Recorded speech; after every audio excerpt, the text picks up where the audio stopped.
Yesterday, Rock County reporter Margot Spann told us the story of a tree in Jefferson County that is the subject of a lot of emotion and controversy because the DOT wants to build a road where this beautiful historic tree is, and there's a movement underway to save it, but the DOT says unfortunately it will likely have to be removed. People can and do get very attached to certain trees, and this bur oak is one of them. And although this isn't one of them, Wisconsin is home to hundreds of champion trees that are the largest recorded of a species. And UW's Bruce Allison is here. He's a professor of Department of Forest and Wildlife Ecology. He's written a book on Wisconsin's champion trees. Good to see you again, Bruce. Good to see you. What is the attachment, do you think, about with human beings and trees? Well, you know, it's a very strong attachment, but I think in part older trees particularly make us just realize, you know, that we all have a brief moment in time and that it's less than these trees. I mean, the oldest trees in Wisconsin are approaching 400 years old. Wow. The oldest trees in the world are approaching 5,000 years old. So I think they put our lives in a scale, and we sense that. And we take a look at the trees, and another book that I wrote that you're familiar with is If Trees Could Talk, which is a children's book to be able to tell them the stories that our grandparents told us, their grandparents told them, that these trees hold. I mean, they are the icons, they're the symbols that remind us of these stories.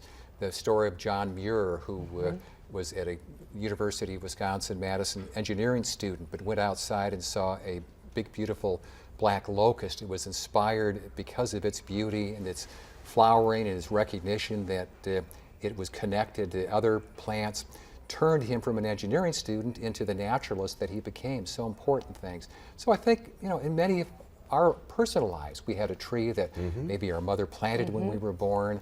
They become symbols.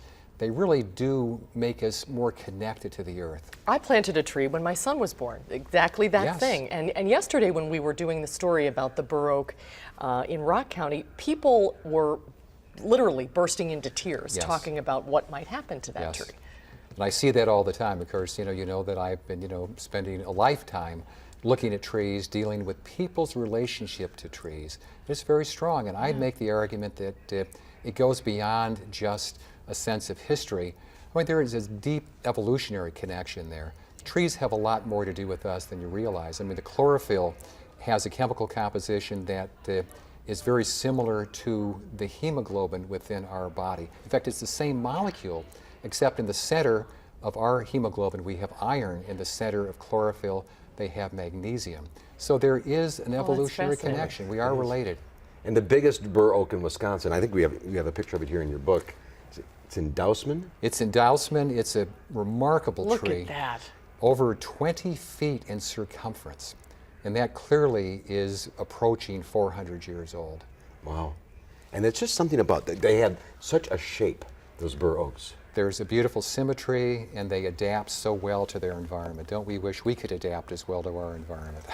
Now, Bruce, I don't know if we should tell you this, but we're being told in our ear that we're getting word that the tree that we featured yesterday in Rock County did get cut down today. Was cut down. Well, that's a sad moment, and it's a moment that was not unexpected. The Department of Transportation did a beautiful job in letting people know, and I was told by students early on, like a year and a half ago during the planning process, it might happen.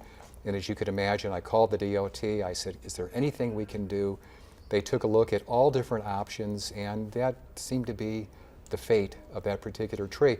But the good news is trees can be planted. Renewable resource. We can now put another tree in somewhere else, or maybe 10 trees somewhere else, that maybe 150 or 200 years from now somebody will look back and remember that we love trees so much and our earth so much that we chose to plant a tree that we couldn't sit in the shade of, but would be available for somebody else, our future generations. And someone will write a book about it. Bruce, thanks for being with us again. Great Good to to see you, Bruce. Thank Good you for coming you. in tonight.